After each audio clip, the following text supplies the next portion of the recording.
The Cloudbox web portal is an all-in-one personal toolkit and is where most of Cloudbox's features are. Here are some timestamps so you can go ahead and skip around if you need to find a particular part or section to watch.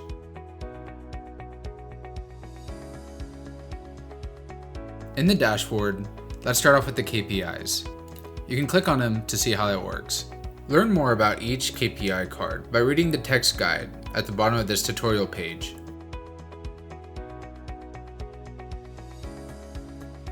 The Reports tab allows me to switch between my SKUs and see historical trends based off the date and the location.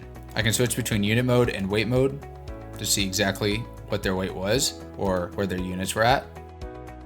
And I can also export the data based off a date range.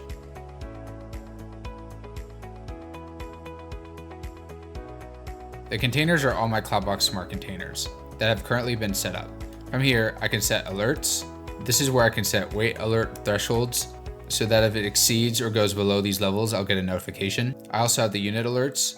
If a container is in unit mode, then it'll also trigger a threshold alert depending on if it goes above or below. And unit weight deviation alert shows if any SKUs inside of a container are not supposed to be there. I can also group by SKU name. This is helpful if I have the same SKU in multiple containers.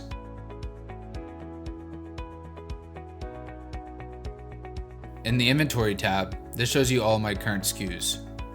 I can go ahead and upload SKU data.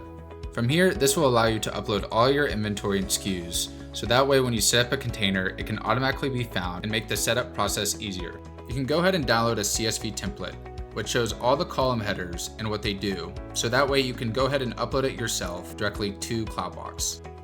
As you can see, this is what is downloaded. We have category, name, tracking ID, unit weight, expiration date, and description. The category is simply just what kind of product or SKU you would like to categorize it as. The name is the actual name of the SKU. The tracking ID is just our version of metric and BioTrack's ID. The unit weight is what the weight of one unit will be. However, most of the time you won't have that, so this will probably be blank. The expiration date is when the date of the product or SKU is set to expire. And then just a brief description in the description column. You don't have to upload all of these. The only thing that is required is the actual name. Everything else is optional. However, you don't have to use your download CSV template. If you have your SKUs inventory lists from your point of sale system or metric or BioTrack, you can simply just drag and drop it right here. This is an example of what it looks like when you export out of Dutchie. As you can see here, you have a lot of different column headers that all do different things. There's a category column similar to our category column. So we know that this category is either the master category from Dutchie or just simply category, whatever you'd like to name it. Then the tracking ID is our version of the metric ID. So whatever the metric or BioTrack ID is within Dutchie, metric, or BioTrack, you just gotta find that. In this instance, it's package ID, so we will change this to package ID. Because we don't have a unit weight for each item yet, we'll go ahead and click not mapped, so it doesn't get mapped. Now let's go and try and find the expiration date. It's right here. So we know that the expiration date column is actually just expiration date. And lastly, description is optional. However, you can go ahead and leave it if you want. Press continue. At this point, you can now click upload all the SKUs and it will go ahead and upload all of them. In this example, I already uploaded it. So as you can see, there's already exists right here. But yours will say successfully uploaded unless there's any issues that you may need to fix within the Excel sheet. I can also go ahead and edit the SKU manually right here. However, it's easier to do it using link. I can also export the SKU data if I want to, or the container data. This is also where I can perform the cycle count function, which checks for any discrepancies inside of Cloudbox versus any SKU list that you upload. Let's say I upload the point of sale's current SKU count, and I want to check for discrepancies between the point of sale and Cloudbox after conducting a cycle count. All I would have to do is upload the CSV file. I will now map it to the correct table columns. Since we use our template, it will do it for you automatically. But let's say you're using a point of sales inventory list, like Dutchie, or even things like BioTrack or metric. So then the column header product would be mapped to name. The tracking ID is our version of the metric and BioTrack tracking ID. So in this instance, it's the external package ID, according to the CSV file. If you have containers in weight mode, then go ahead and map the current weight to the proper column header. And finally, the units.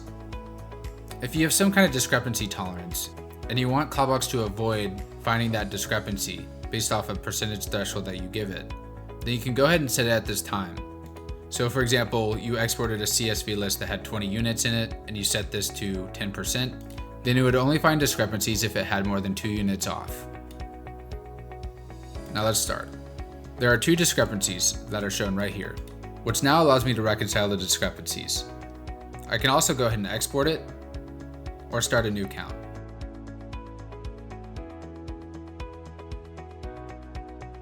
If I have any containers that have any alerts that are triggered, they will show up here in the Alerts tab. I can also add new container alerts within the page. There are 2 main types of alerts: threshold alerts and unit deviation alerts. The threshold alerts can either be set by weight or by units, so that if the inventory goes above or below the threshold, you'll get a notification. The deviation alerts is triggered when there's an item or SKU inside the container that's not supposed to be there.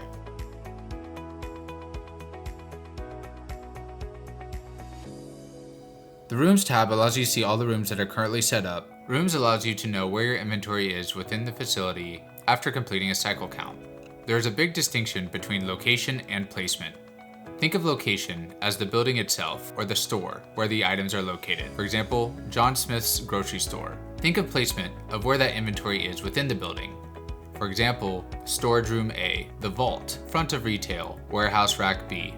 That way you always know where your inventory is at all times.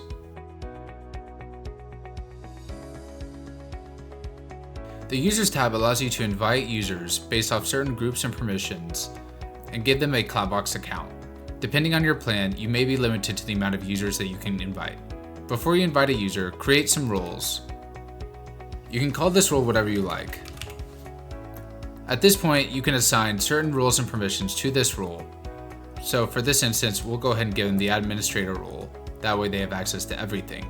But maybe you don't want them to have permissions to everything. You can manually choose which permissions to give them. Once that role is created, you can go ahead and start inviting users using that role.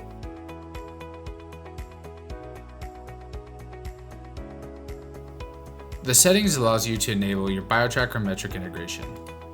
You can find metrics user key in your metric account API section. In BioTrack, you just need your BioTrack username, password, and your license number.